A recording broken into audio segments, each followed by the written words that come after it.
یعنی وہ واقعہ کربلا کے بعد جو خاندان رسول صلی اللہ علیہ وسلم کے افراد جو دمشق میں ان کو لایا گیا، تو پیش یزید بن معاویہ.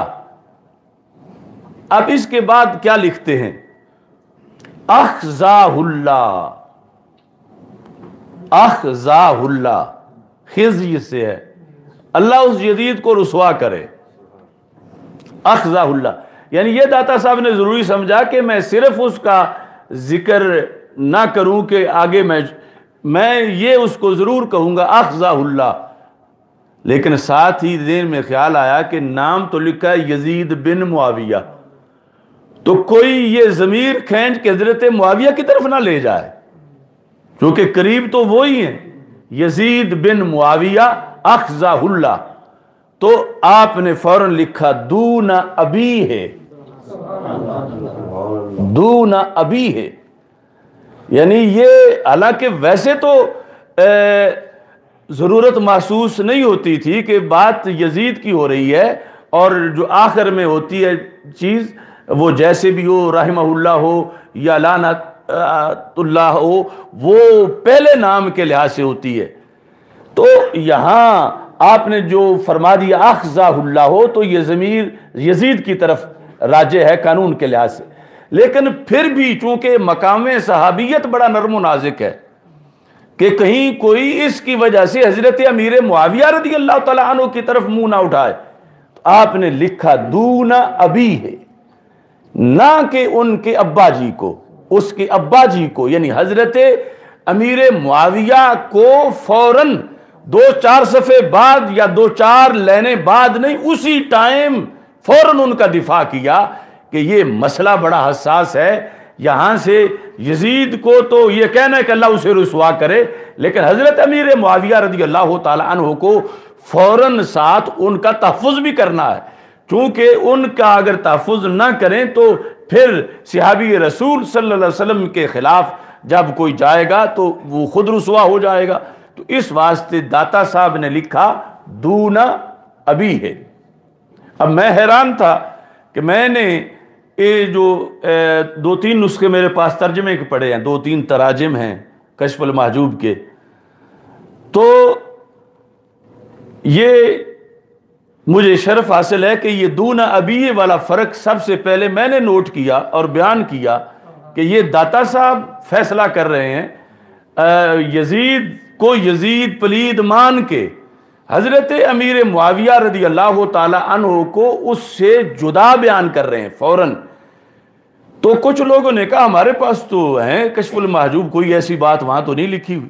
تو میں نے چیک کیا تو کچھ ترجمہ کرنے والوں نے تو یزید بن معاویہ لکھ کے آگے یوں ہی عربی میں لکھ دیا اخزاہ اللہ دون ابی ہے، کہ جس طرح کوئی نام لکھ کے کوئی رحمت اللہ لکھ دیتا ہے یا غفر اللہ عنہ لکھ دیتا ہے، کہ ترجمہ اس کا نہیں کرتے.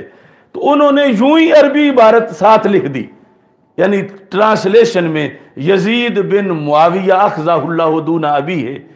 تو اب عام اردو پڑھنے والے کو اب آگے کیا پتا ہے کہ یہ کچھ اور بھی لکھا ہوا ہے، حالانکہ وہ اور ایک پورا فتویٰ تھا، پورا فیصلہ تھا. تو ترجمے والوں نے تو اس طرح لپیٹا ہوا تھا، شاید ان کی توجہ نہیں گئی کہ ہم اس کا ترجمہ کر کے بتائیں. بہرحال جب میں نے اس کا کھوج لگایا تو پتہ چلا کہ کشف المحجوب تہران میں بھی چھپی ہے، اور تہران میں انہوں نے صرف دون ابی کاٹنے کے لیے چھاپی ہے. یعنی تاڑنے والے تو قیامت کی نظر رکھتے ہیں. اب انہوں نے تو یہاں ترجمہ بھی نہ کیا، اور انہوں نے کہا کہ جس نے کبھی بھی یہاں سے پڑھا کشف المحجوب کو تو وہ تو فوراً امیر معاویہ رضی اللہ تعالی عنہ کے بارے میں سنبھل جائے گا، اس کا عقیدہ صحیح رہے گا. اور جو ہم کرتوت کرتے ہیں کہ ایک ہی پلڑے میں تولتے ہیں حضرت امیر معاویہ رضی اللہ تعالیٰ عنہ کو یزید کے ساتھ، تو اتنی بڑی شخصیت بر صغیر کی اور روحانیت کے پارلیمنٹ کے وزیر اعظم اس بر صغیر کے اندر، اگر ان کا قول کہیں سے مل گیا کسی کو کہ وہ تو یزید کی تو مذمت کرتے ہیں مگر حضرت امیر معاویہ رضی اللہ تعالیٰ عنہ کو وہ مستثنا کر رہے ہیں، دون ابی سے نکال رہے ہیں، تو انہوں نے اپنے طور پر کتاب چھاپی، باقی اسی طرح لکھی سوائے چند مقامات کے، لیکن یہاں انہوں نے ارادے کے ساتھ دون ابی ہے کاٹ دیا۔ اب دون ابی کوئی کاتب کا صاحب نہیں تھا، کو کاتب کو یہی آ کے صاحب ہونا تھا کہ دونا کاٹنا ہے اور ابھی کاٹنا ہے۔ کاتب کا صاحب تو یہ بھی ہو سکتا تھا کہ اخذہ اللہ کاٹ دے، لیکن وہ دونا ابھی ہے کاٹ کے تو معاذ اللہ حضرت معاویہ رضی اللہ تعالیٰ عنہ کو پہلے لانا چاہتے تھے اس میں کہ قریب ان کا ذکر ہے، تو اخذہ اللہ آگے دونا ابھی ہے انہوں نے مکمل طور پر ڈیلیٹ کر دیا۔ لیکن اللہ کا فضل ہے کہ ہم نے داتا صاحب کے صدیوں بعد ان کے اس پیغام کو زندہ کیا اور چوری بتائی۔ یہ میرے پاس تہران کی چھپی ہوئی بھی ہے، یہ ہے کشف المحجوب جو تہران سے چھپی ہے، اوپر لکھا ہے نسخہ تہران۔ انہوں نے یہی مقام جب آیا تو اس میں کیا لکھا، کہتے ہیں کہ پیش یزید بن معاویہ اخذہ اللہ، اب دونا ابھی ہے نہیں ہے، یعنی وہ تو یوں حکومتیں لگی ہوئی ہیں ہمارے خلاف، حقائق کو دیمک کی طرح چاٹ رہے ہیں کہ کتاب چھاپنا ایک کے لیے کیا حیثیت رکھتا ہے حکومت کے لیے، اور حق کو چھپانا ان کے سامنے ایک ہدف ہے۔ تو اب یہ ہماری طرف سے بھی یعنی اتنی مقابلے میں زیادہ تشویش ہونی چاہیے، فکر ہونی چاہیے کہ کہیں کوئی وہ ملاوٹ نہ کر دیں۔ اب وہ تو اس حد تک داتا صاحب تک جا کے اپنی فکر داتا صاحب پہ تھوپنا چاہتے ہیں، تو آج والے سجادہ نشین اور آج کے یہ آستانے اور آج جو اس طرف ایران توجہ کر رہا ہے خصوصی طور پر کچھ لوگوں کو کہ جن کو معلومات بھی پوری نہیں اور ادھر چمک بڑی ہے بظاہر دنیا کی، تو داتا صاحب رحمت اللہ علیہ جیسا سید جب حضرت امیر معاویہ کو کلیئر کر رہا ہے تو پھر بعد والے ان چھوٹے سیدوں کو، چلو ویسے بڑے سید داتا صاحب کے لحاظ سے تو چھوٹے ہی ہیں آج والے، تو ان کو بھی تو کلیئر کرنا چاہیے حضرت امیر معاویہ رضی اللہ تعالیٰ عنہ کے لحاظ سے اپنا سینہ، تاکہ یہ ان کا بھلا ہے۔ تو یہ یعنی میں ایک ریکارڈ پر یہ چیز پیش کر رہا ہوں، دونا ابھی، ایک تو جن کے پاس ترجمے والی ہیں وہ دونا ابھی والا مقام جو ہے وہ ساتھ ترجمہ پورا لکھیں کہ اللہ یزید کو رسوا کرے، نہ کہ یزید کے باپ حضرت امیر معاویہ رضی اللہ تعالی عنہ کو۔ یہ پورا ہوگا تو پھر ٹرانسلیشن ہے، ورنہ وہ ٹرانسلیشن نہیں ہے۔ اور دوسرا اب سے یعنی اس چیز کو ہائی لائٹ کیا جائے مختلف جگہوں پر کہ اگر یہ نسل در نسل وہ یوں ہی چھاپتے رہے اور ادھر ہمارے نسخے ناپید ہو گئے۔ اب اگر آپ ڈھونڈنا چاہیں پاکستان میں فارسی کشف المحجوب تو بڑا مشکل ہے کہ چونکہ فارسی پڑھنا چھوڑ دیا گیا ہے، اور آگے آسانی اردو ترجمے میں ہے، اور اردو ترجمے والے کچھ وہ ہیں کہ جنہوں نے ترجمہ نہیں کیا، کچھ وہ ہیں جنہوں نے عبارت ہی حذف کر دی ہے، اور ادھر ان کو مطلوب ہے کہ عبارت حذف ہو۔